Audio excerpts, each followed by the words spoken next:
जय हिंद साथियों, स्वागत है आपका एक बार फिर से आपके अपने YouTube channel mind alert creation में। दोस्तों, तो आज है हम लोगों का मौर्य साम्राज्य के इतिहास से संबंधित महत्वपूर्ण प्रश्न यानी पार्ट 2।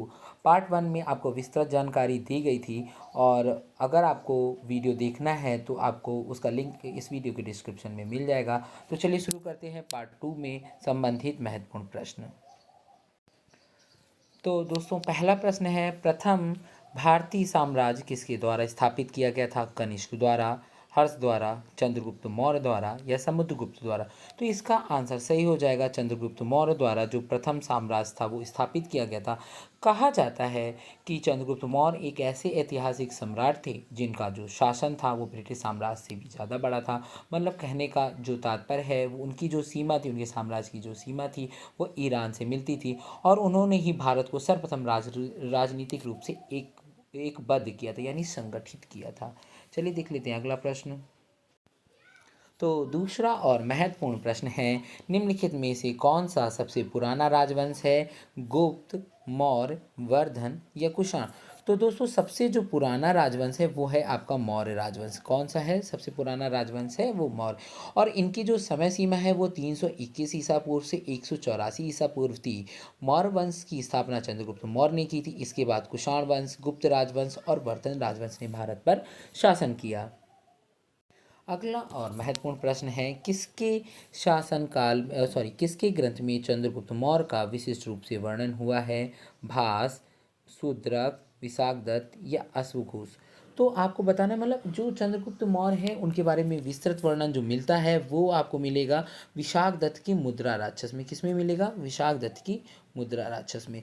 तो इसका आंसर जो है, मतलब किसके ग्रंथ में चंद्रगुप्त मौर्य का विशिष्ट रूप से वर्णन हुआ है, तो वो हो जाएगा विशाखदत्त। चलिए देख लेते हैं इसके बाद इससे जुड़ा हुआ इंपॉर्टेंट फैक्ट। तो विशाखदत्त कृत मुद्रा राक्षस, तो विशाखदत्त की रचना कौन सी है? मुद्रा राक्षस। मुद्रा राक्षस में चंद्रगुप्त मौर्य के विषय में विस्तृत सूचना प्राप्त होती है। इस ग्रंथ में चंद्रगुप्त को नंद राज का पुत्र बताया। किसका पुत्र बताया गया है? नंद राज का पुत्र बताया गया है, यह माना गया है। मुद्रा राक्षस में चंद्रगुप्त को वृषल या कुलहीन कहा गया। मतलब बताया गया है कि जो चंद्रगुप्त मौर्य थे उनका कोई कुल नहीं था।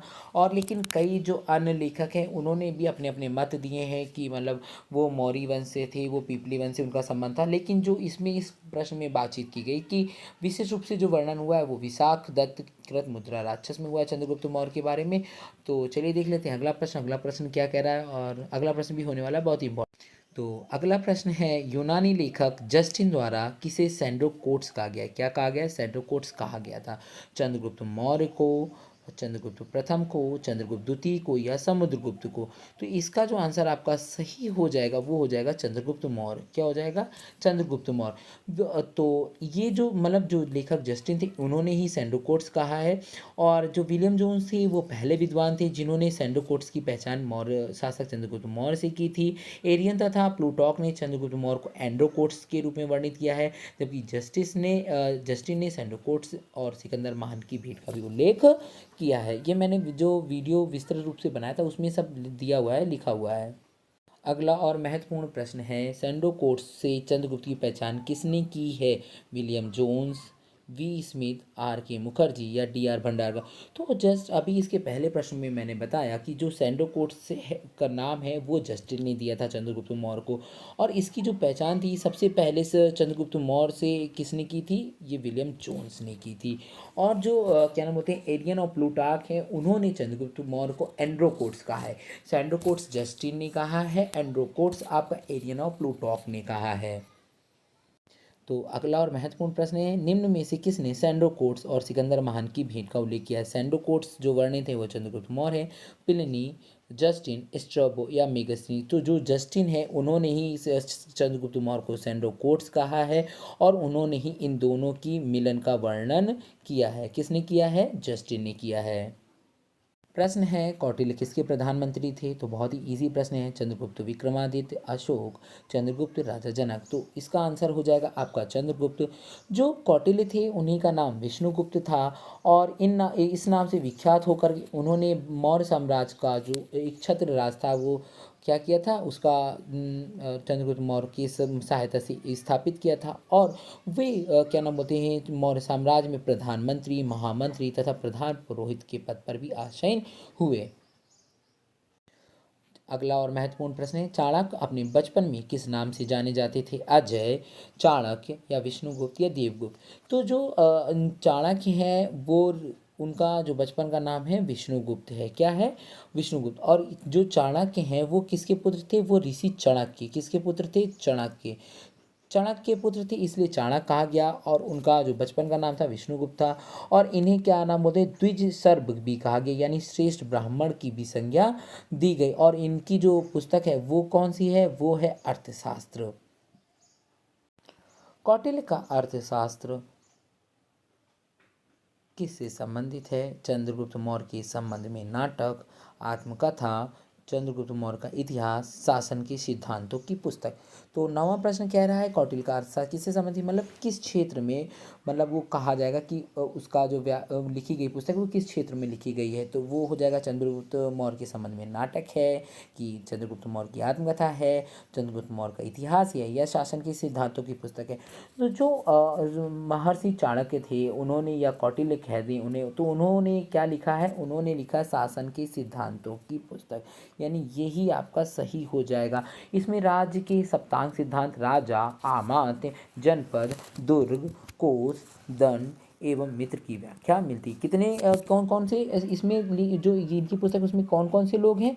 उसमें 7 लोग हैं, राजा, आमात्य, जनपद, दुर्ग, कोष, दंड एवं मित्र। ठीक है, तो चलिए देख लेते हैं अगला और 10वां प्रश्न क्या कह रहा है। तो अगला और महत्वपूर्ण प्रश्न है, निम्नलिखित में से राज्य के सप्तांग सिद्धांत के अनुसार राज्य का 7वां कौन सा था? राज्य का 7वां अंग कौन सा था? तो यहाँ पे अंग हो जाएगा जनपद, दुर्ग, मित्र, कोष। तो जो महर्षि चाणक्य थे, या क्या नाम बोलते हैं, विष्णुगुप्त थे, या कौटिल्य जिन्हें कहते हैं, उन्होंने 7 सिद्धांत, सप्तांग सिद्धांत दिया है, जिसमें राजा, आमात्य, जनपद, दुर्ग, कोष, दंड एवं मित्र की व्याख्या मिलती है। तो उनके अनुसार जो 7वां भाग हो जाएगा वो आपका हो जाएगा मित्र। क्या हो जाएगा? मित्र। और जो क्या नाम बोलते हैं, वो उन्होंने जो मित्र है उसे सुहृदय भी कहा है। और राजा के मित्र शांति एवं युद्ध काल दोनों में ही उनकी सहायता करते थे। और सुहृदय मतलब मित्र जो होते थे उसे राजा का कान कहा गया है। मतलब कान मतलब, या आप कह सकते हैं गुप्तचर हो गया। गुप्तचर आप इधर से उधर फैला देते थे, और क्या नाम बोलते थे, दूसरे राज्यों से और अपने राज्य में क्या चीज़ें चल रही हैं उसके बारे में जानकारी उन्हें समय समय पर मिलती रहती थी। तो चलिए देख लेते हैं इसी क्रम में अगला प्रश्न क्या कह रहा है। तो अगला प्रश्न है, कौटिल्य के अर्थशास्त्र में किस पहलू पर प्रकाश डाला गया है? आर्थिक जीवन, राजनीतिक नीतियाँ, धार्मिक जीवन या सामाजिक जीवन? तो देखिए, जो कौटिल्य का अर्थशास्त्र है वो राजनीतिक जीवन से जुड़ा हुआ है, तो इसका आंसर हो जाएगा राजनीतिक नीतियाँ। क्या हो जाएगा? राजनीतिक नीतियाँ। और उनमें मतलब जो चंद्रगुप्त मौर्य था उसमें बहुत सारी जो चीज़ें थी उसके बारे में बताया गया है, तो उससे रिलेटेड है। और उसमें राजनीतिक मतलब उसमें 7 भाग बताए गए हैं। उन्होंने 7 भाग को मैंने आपको डिस्क्राइब किया है भी, 7 भाग कौन कौन से होते थे। तो 7 भाग होते थे, राजा, जनपद, और आपका आमात्य, दुर्ग, कोष, दंड एवं मित्र। राजा आप चंद्रगुप्त मौर्य, आमात्य आपके विष्णुगुप्त, जनपद यानी जो राज्य था, साम्राज्य था, दुर्ग मतलब महल, कोष मतलब जो राजकोष होता था, दंड मतलब जो भी सजाएं हैं, जो भी मतलब कोई भी गलत काम करता उसके लिए, और मित्र मतलब गुप्तचर। इन 7 चीज़ों को मिलाकर ही चंद्रगुप्त मौर्य का मौर्य शासन जो है वो बहुत ही कायदे से चला और विस्तृत रूप से चला। तो इसका श्रेय किसे जाता है? इसका श्रेय कौटिल्य जी को जाता है। उन्होंने अपनी जो पुस्तक थी, जो भी वो नियम कायदे बनाते थे वो अपनी पुस्तक में लिख देते थे, जिसके माध्यम से हम लोग आज परिचित हैं। तो अगला और 12वां प्रश्न है, निम्नांकित में से किसकी तुलना मैकियावेली के प्रिंस से की जा सकती है? कालिदास का मालविकाग्निमित्रम, कौटिल्य का अर्थशास्त्र, वात्स्यायन का कामसूत्र, तिरुवल्लुवर का तिरुक्कुलर। तो इसमें जो है वो जो आपका जो मैकियावेली का जो प्रिंस है उसकी तुलना जो की जाती है वो कौटिल्य के अर्थशास्त्र की जाती है। और जो कौटिल्य का अर्थशास्त्र है वो पहले लिखा गया, और जो मैकियावेली का प्रिंस है वो बाद में लिखा गया। लेकिन तुलना कहते हैं कि ना, हम लोगों की जो ग्रंथ हैं वो चोरी करके ले गए और विदेशों में उन्होंने अपना बना लिया, और अपने तरीके से ही हम लोगों के बीच में प्रचार प्रसारित करवा दिया।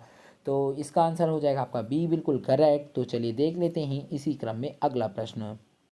अगला और महत्वपूर्ण प्रश्न है, किसके शासनकाल में डीमेकस या डाईमेकस भारत आया था? चंद्रगुप्त मौर्य, बिंदुसार, अशोक या कनिष्क। जो कहते हैं कि डायमिकस आया था वो आया था बिंदुसार के शासनकाल में, और ये कहाँ का था? सीरिया का। जो सीरिया का राजदूत था वो था, सीरिया की राजा उस समय एंटियोकस थे। कौन थे? एंटियोकस थे। और उन्होंने अपने राजदूत को कहाँ भेजा था? बिंदुसार की राजसभा में भेजा था। यह मेगास्थनीज के स्थान पर भारत आया था। ठीक है, तो अगला प्रश्न देख लेते हैं क्या कह रहा है। अगला और महत्वपूर्ण प्रश्न है, पाटलिपुत्र में स्थित चंद्रगुप्त का महल मुख्यतः बना था ईंटों का, पत्थर का, लकड़ी का या मिट्टी का? तो हम लोग इसे कह सकते हैं कि जो पाटलिपुत्र में चंद्रगुप्त का महल बना हुआ था वो बना हुआ था लकड़ी का। किसका बना हुआ था? लकड़ी का। चलिए देख लेते हैं इससे जुड़ा हुआ इंपॉर्टेंट फैक्ट। तो बिहार में पटना के समीप बुलंदीबाग, कौन से? बुलंदीबाग। और कुम्भलहार में कौन कौन से? पटना, यानी पुराना नाम क्या होगा? पाटलिपुत्र, वर्तमान नाम है पटना। तो कौन कौन सा? बुलंदीबाग और कुम्भलहार में की गई खुदाई से मौर्य काल के लकड़ी के विशाल भवनों के अवशेष प्रकाश में आए हैं। इन्हें प्रकाश में लाने का श्रेय स्पूनर महोदय के। किसे है? स्पूनर महोदय के। मतलब खुदाई किसने कराई थी? स्पूनर महोदय ने कराई थी। बुलंदीबाग से नगर के परकोटे के अवशेष और कुम्भलहार से राजा प्रसाद के अवशेष प्राप्त हुए। दो प्रकार के आपके अवशेष प्राप्त हुए। तो अगला प्रश्न देख लेते हैं क्या कह रहा है। अगला और महत्वपूर्ण प्रश्न है, यानी आपका और आज का इस वीडियो का 15वां प्रश्न और लास्ट प्रश्न है। अगला जो प्रश्न मिलेगा आपको नेक्स्ट वीडियो में मिलेगा, लेकिन अभी इसकी कई सीरीज़ आती जाएंगी। और अगर आपको वीडियो ज़रा सा भी अच्छा लग रहा हो तो प्लीज़ लाइक एंड शेयर करना ना भूलें। तो अगला प्रश्न है, यानी लास्ट प्रश्न है इस वीडियो का, निम्नलिखित में से किस मौर्य राजा ने दक्कन की विजय प्राप्त की थी? अशोक, चंद्रगुप्त, बिंदुसार या कुणाल? उसे चंद्रगुप्त मौर्य भी कहते हैं। तो दक्षिण विजय का जो श्रेय है वो किसको जाता है? वो चंद्रगुप्त मौर्य को ही जाता है। उन्होंने मतलब दक्षिण की विजय प्राप्त की थी। और कई जो अभिलेख है किसके द्वारा लिखवाए गए थे? अशोक के अभिलेख है। उसमें से पता चलता है कि जो दक्षिण विजय थी वो चंद्रगुप्त मौर्य के समय में हुई थी। और अशोक ने एकमात्र विजय प्राप्त की थी, वो कौन सी थी? कलिंग की विजय थी। तो दक्षिण में विजय का श्रेय चंद्रगुप्त मौर्य को जाता है। तो इस प्रकार आज हम लोगों ने कर लिए हैं 15 महत्वपूर्ण प्रश्न, और इसी के क्रम में आगे आपको प्रश्न मिलते रहेंगे। तो चैनल से जुड़े रहिए और वीडियो को लाइक एंड शेयर करना ना भूलें। Thank you for watching. आपका अपना YouTube channel mind alert creation.